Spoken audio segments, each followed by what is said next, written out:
Today our topic is Robert Graves. Robert James Graves. He is an Irish surgeon, and Graves' disease has been named after him. He was the president of Royal College of Physicians of Ireland. He was the fellow of the Royal Society of London, and he was the co-founder of Dublin Journal of Medicine's Medical Science. He is also the uncredited inventor of the second hand on watches. Since Robert uh, James Graves has a long history in the Graves disease, that's why today we will just simply talk about Graves disease. Now let's see what is Graves disease. Graves disease, also known as toxic diffused goiter or Besdow's disease, it is an autoimmune disease that affects the thyroid.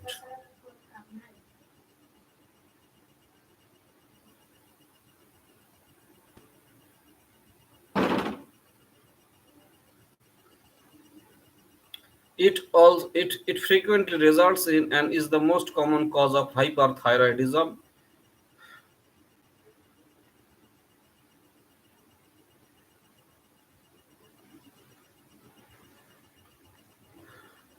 It also results in an enlarged thyroid.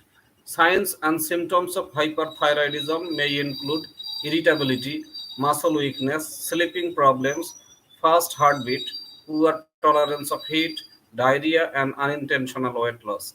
Other symptoms may include thickening of the skin on the shins, known as peritibial myxedema and eye bulging, a condition also caused by Graves' ophthalmology. About 25 to 30% of people with the condition develop eye problems because of the Graves' disease. The exact cause of the disease is unclear, but symptoms are a result of antibodies binding to receptors on the thyroid, causing overexpression of thyroid hormone. Persons are more likely to be affected if they have a family member with the disease. If one monozygotic twin is affected, a 30% chance exists that the other twin will also have the disease. The onset of disease may be triggered by physical or emotional stress, infection, or giving birth. Those with other autoimmune diseases such as type 1 diabetes and rheumatoid arthritis are more likely to be affected. Smoking increases the risk of disease and may worsen eye problems. The disorder results from an antibody called thyroid stimulating immunoglobulin or TSI that has a similar effect to thyroid stimulating hormone TSH. These TSI antibodies cause the thyroid gland to produce excess thyroid hormones. The diagnosis may be suspected based on the symptoms and confirmed with blood test and radioiodine uptake. Typically, blood tests show a raised T3 and T4, low TSH, increased radioiodine uptake in all areas of the thyroid and TSI antibodies. The three treatment options are radioiodine therapy, medications, and thyroid surgery.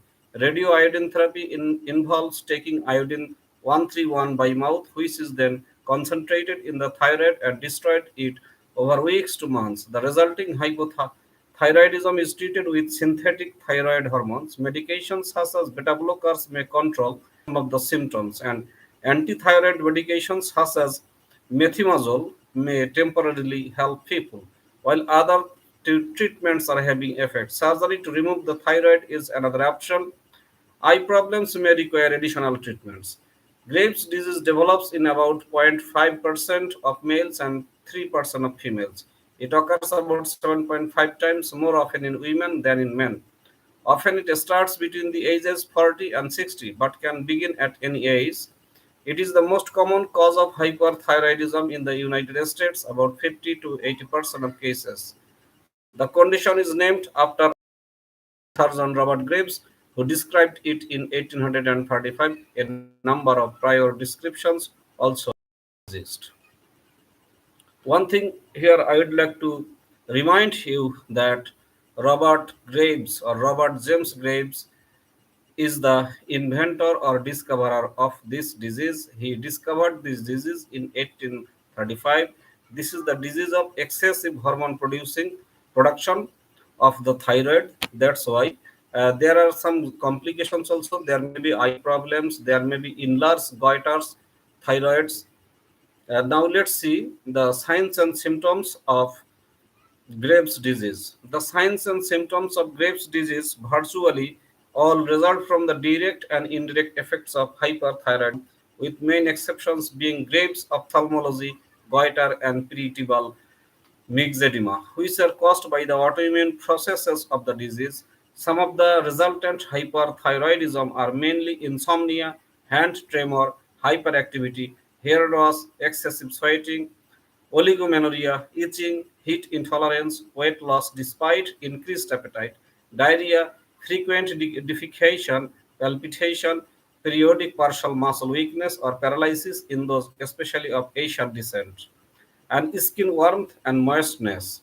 Further signs that may be seen on physical examination are most commonly a diffusely enlarged or usually symmetric non-tender thyroid, lead lag, excessive lacrimation due to Graves' ophthalmology, arrhythmias of the heart such as sinus tachycardia, atrial fibrillation and premature ventriculation contractions, and hypertension. Now let's know the cause of the Graves' disease. The exact cause is unclear, but it is believed to be involved a combination of genetic and environmental factors. While a theoretical mechanism occurs by which exposure to severe stressors, high levels of subsequent distresses, such as post-traumatic stress disorder or PTSD, could increase the risk of autoimmune disease and can cause an aggravation of the autoimmune response that leads to Graves' disease. More robust clinical data are needed for a firm conclusion. So simply this is all about Graves' disease. There are a lot of things to discuss about the Graves' disease, but now I would like to uh, put an end to my lecture here on Graves' disease, which is a disease of autoimmune disorder that affects the thyroid, and it is also the most common cause of hyperthyroidism or enlarged thyroid. So thank you very much for listening to this about Graves' disease. And since Graves' disease uh, has been discovered by uh, Robert Graves, and that's why I have titled my video Robert James Graves, but still I have talked, since in my another video I have talked largely about Robert James Graves, FRCS, an Irish surgeon, and that's why in this video I have talked about Graves' disease. I think you have enjoyed listening to this video, to this short video, and thank you. Bye bye. And if you like, you can browse some other videos in my channel. And lastly, one thing that I regularly say, YouTube knowledge or Facebook knowledge is not enough to lead your life properly. You need books like this. You need to read books. You need to read like these books, many other things. Only books can help you lead a very peaceful and healthy life. Books are complete, but nobody is complete because we forget anything sometimes. That's why you should read regularly, you should study regularly, you should study continuously every day, so that you have a complete grasp of the knowledge that you need to lead your life.